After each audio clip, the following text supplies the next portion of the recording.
Do we honestly believe that this is the best that WWE and creative can do right now? Because we're a little over a month away from WrestleMania. It doesn't feel like that. That allure, that energy, that aura of WrestleMania, it just doesn't feel that way. I watched an hour and 40 minutes of Monday Night Raw and I got nothing from it.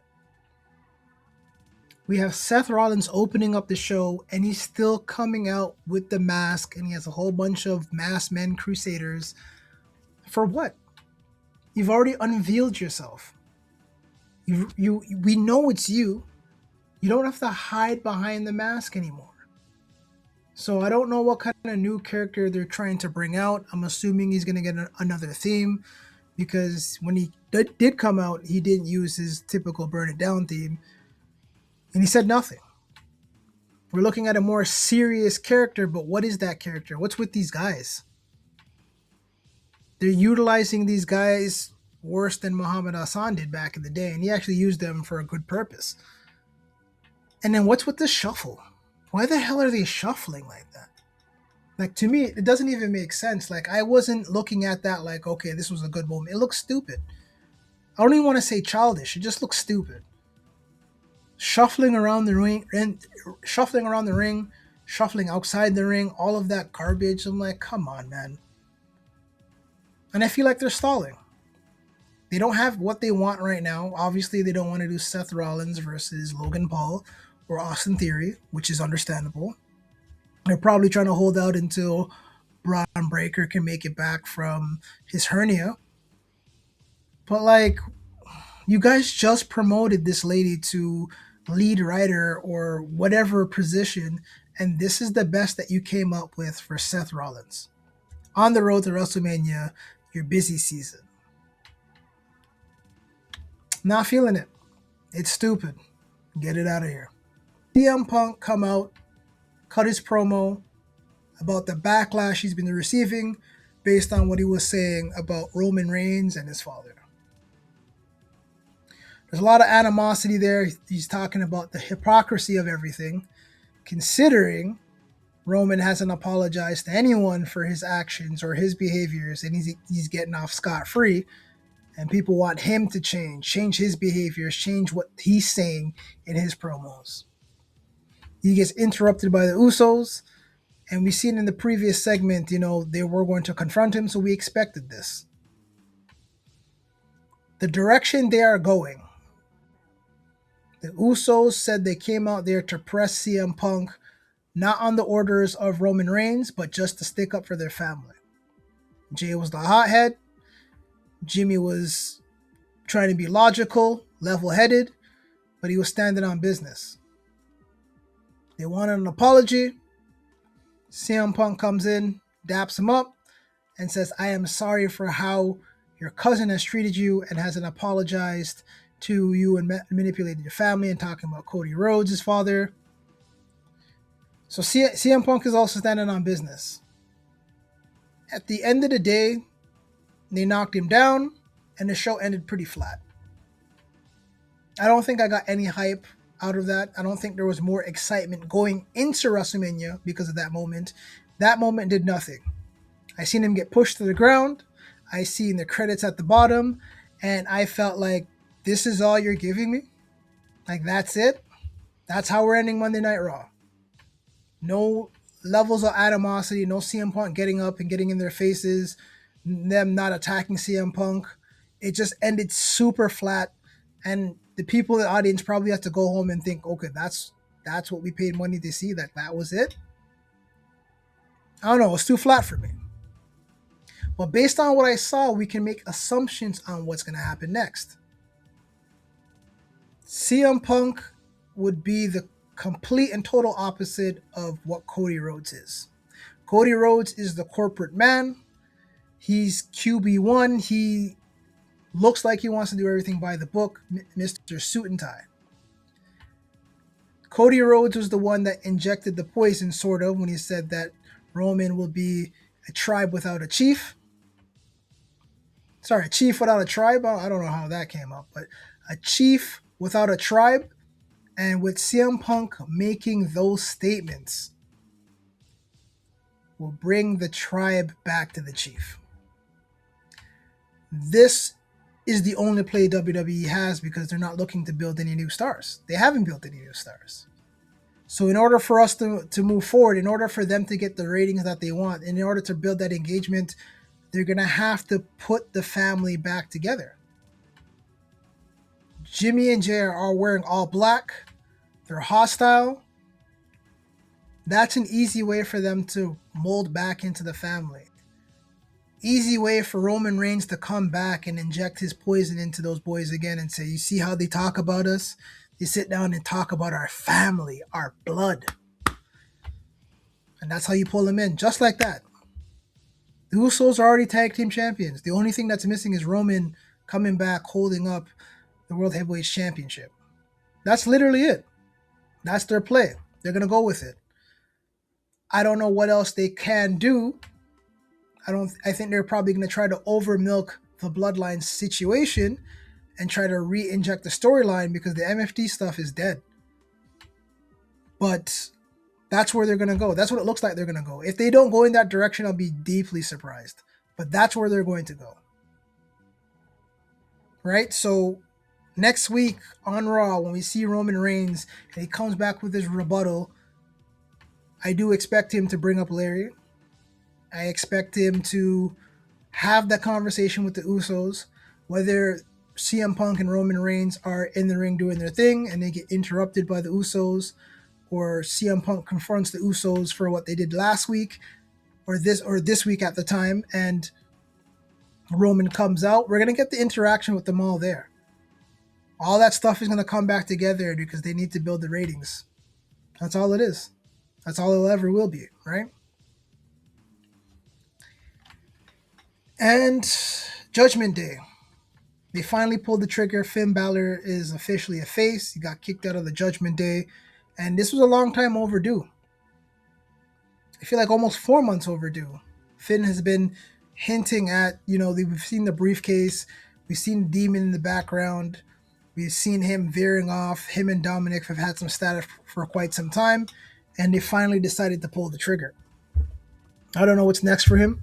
Dom's not IC champion now, so the only logical thing that could happen is either a multi-man match at WrestleMania, or Dom somehow gets the IC championship back with the help of the Judgment Day, and he has to go one-on-one with Finn Balor, and he probably brings back the Demon to bring back some clout and bring back some ratings. So that's my assessment. I don't think there's really much else to discuss about Monday Night Raw. I see Danhausen got a little segment, and I don't want to say I want to change my opinion on Danhausen just as of yet. Like, I think in ring, he's not going to bring much energy or much hype there, but he's going to play a role like he's going to be another R-Truth. He's just going to be a backstage figure who runs jokes and pushes storyline in terms of comedic genius, and there's a lot of things that he can do with the curse. So him with the merchandising, I heard he's top sales for shirts, which is interesting. There's something there. Again, I'm not looking forward to him becoming an IC champion or WWE champion, but he's going to fill an important role in the company when it comes to the entertainment sector. Right, so I wouldn't be surprised if we see a backstage segment with Danhausen and R-Truth. Danhausen and The Miz, we've already seen that. We're going to see more of those interactions of him talking to face characters and heel characters. And we're going to get laughs, we're going to get merchandising, he's going to disappear. And again, I don't think it's a monumental add to the team, but in terms of entertainment, which is a part of World Wrestling Entertainment, I think he'll be fine. I think he'll be a decent addition to the team, but I'm not holding my breath to see him do some crazy stuff off of the ladder or even one-on-one matches. LA Knight. For the last 2 weeks, doesn't really look like there's a direction for him. He was in the chamber. We all know about the botch. And since then, it doesn't look like they have anything for him. right? We all want to see Oba Femi versus Brock. I don't know if they're going to give that to us. Like, I honestly don't know if they're going to give that to us.